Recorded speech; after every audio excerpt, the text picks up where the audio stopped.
Assalamualaikum warahmatullahi wabarakatuh. Hai teman-teman semuanya, gimana nih kabar kalian? Semoga semuanya sehat ya. Oh iya teman-teman, aku ada pantun nih. Jalan-jalan membeli jeruk mandarin, jangan lupa membeli ikan teri. Halo semua para hadirin, izinkan saya memperkenalkan diri. Perkenalkan, nama saya Oktavia Wahyudi Fitriani dari PMR SMK Negeri 5 Surabaya. PMR Tembak Jaya. Nah, teman-teman, di sini aku bakal bahas tentang materi donor darah. Tapi sebelum aku mulai menjelaskan, ada baiknya kita berdoa terlebih dahulu sesuai dengan agama dan kepercayaan masing-masing. Berdoa mulai. Tiada kata selesai dan berdoa. Berdoa, amin. Nah, teman-teman, sesuai yang tadi aku ucapin, di sini aku bakal jelasin beberapa hal tentang materi donor darah selama 10 menit ke depan. Nah, tentunya topik ini berguna banget loh untuk menambah wawasan kita mengenai apa sih itu donor darah. Jadi, mohon disimak baik-baik ya teman-teman. Nah, teman-teman, sebelum aku mulai menjelaskan tentang pengertian dari donor darah dan transfusi darah, di sini aku bakal jelasin tentang jenis golongan darah terlebih dahulu ya. Teman-teman tahu nggak sih jenis golongan darah ini terbagi menjadi berapa? Wah, kayaknya nggak tahu ya. Di sini aku bakal jelasin nih. Jadi, jenis golongan darah terbagi menjadi 4 teman-teman. Yang pertama adalah jenis golongan darah agglutinogen atau antigen. Yang kedua adalah jenis golongan darah agglutinin atau antibodi. Yang ketiga adalah jenis golongan darah genotip, dan yang keempat adalah golongan darah. Golongan darah ini sendiri terbagi menjadi 4 teman-teman. Yang pertama golongan darah A, yang kedua golongan darah B, yang ketiga golongan darah AB, dan yang keempat golongan darah O. Untuk golongan darah A memiliki antigen A, memiliki antibodi anti B, dan memiliki genotip OA atau AA. Yang kedua adalah golongan darah B. Golongan darah B memiliki antigen B, memiliki antibodi anti A, serta memiliki genotip OB atau BB. Yang ketiga adalah golongan darah AB. Golongan darah AB memiliki antigen AB, tidak memiliki antibodi, dan memiliki genotip AB. Yang terakhir atau yang keempat adalah golongan darah O. Golongan darah O memiliki antigen O, memiliki antibodi anti B dan anti A, serta memiliki genotip OO. Nah, teman-teman, di balik semua itu, darah memiliki fungsi yang banyak loh, teman-teman. Salah satunya adalah mengangkut oksigen dari paru-paru ke sel-sel tubuh. Yang kedua adalah mengangkut karbon dioksida dari sel-sel tubuh ke paru-paru yang selanjutnya akan dikeluarkan. Yang ketiga adalah mengganti sel-sel yang rusak. Jika seseorang mengalami kecelakaan atau sakit yang menyebabkan kekurangan darah, maka jiwanya akan terancam loh teman-teman, dan diperlukan untuk transfusi darah. Nah, teman-teman, hari ini aku bakal jelasin pengertian dari donor darah dan transfusi darah. Jadi, donor darah adalah kegiatan menyumbangkan darah untuk tujuan transfusi darah. Sedangkan transfusi darah adalah proses pemindahan darah dari seseorang yang sehat dan memenuhi persyaratan ke seseorang yang membutuhkan. Darah yang dipindahkan dapat berupa darah lengkap ataupun komponen darah. Darah lengkap adalah darah yang terdiri dari seluruh komponen darah. Sedangkan komponen darah adalah terdiri dari plasma darah, sel darah merah, sel darah putih, dan keping-keping darah. Donor darah tindakan sukarela dibagi menjadi 2 teman-teman. Yang pertama adalah donor darah sukarela atau DDS. Yang kedua adalah donor darah pengganti atau DDP. Donor darah sukarela adalah seseorang yang menyumbangkan darahnya secara sukarela tanpa mengetahui untuk siapa darah tersebut diberikan.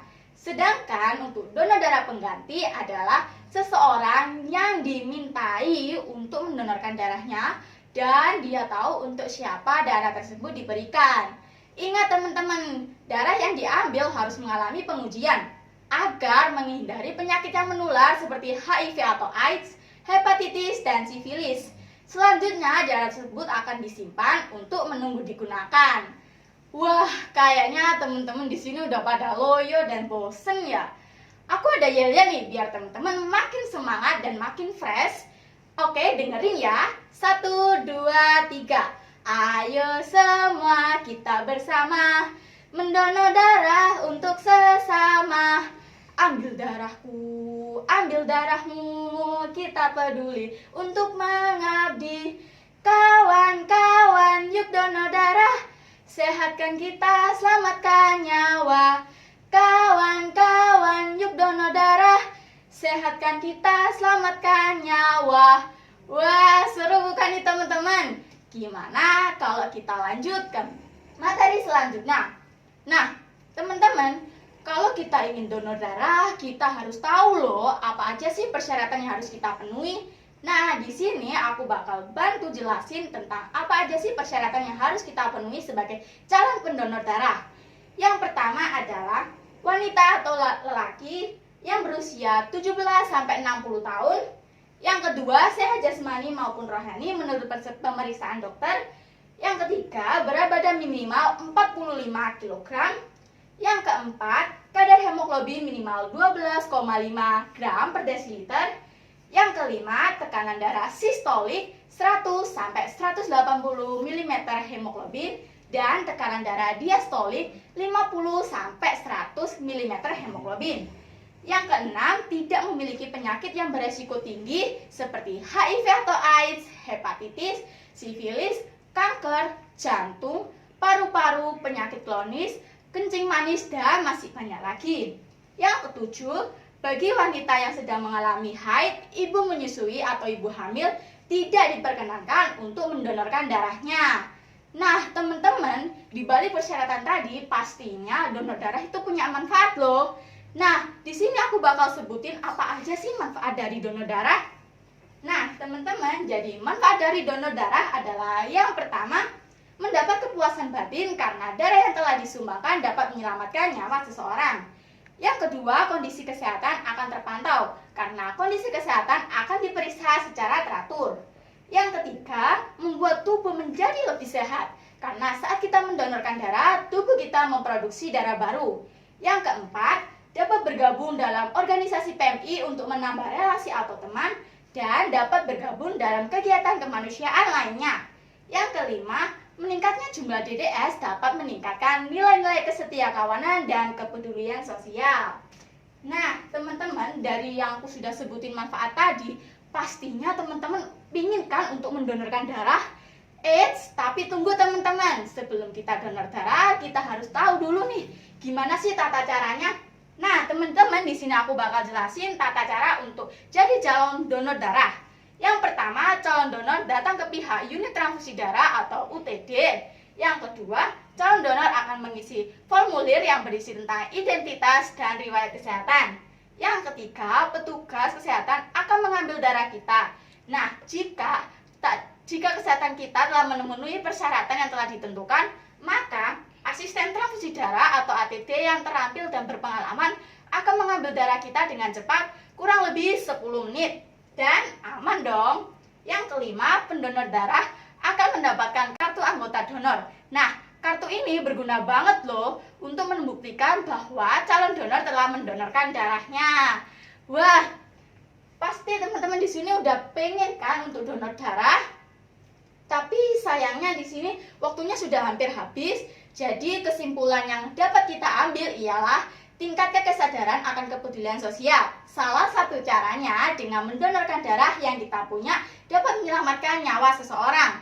Ingat teman-teman, donor darah itu menyehatkan. Kita sehat, mereka pun selamat. Nah, sedangkan peran kita sebagai PMR Wira ialah dengan menginformasikan dan mengajak orang sekitar seperti teman ataupun saudara untuk melakukan donor darah. Nah, karena waktunya sudah habis, jalan-jalan ke kota Surabaya, jangan lupa membeli ikan. Demikian penjelasan dari saya. Jika ada kesalahan kata, mohon dimaafkan. Dengan ini saya pamit undur diri. Wassalamualaikum warahmatullahi wabarakatuh. Ditunggu di UTD ya, Rek. See you.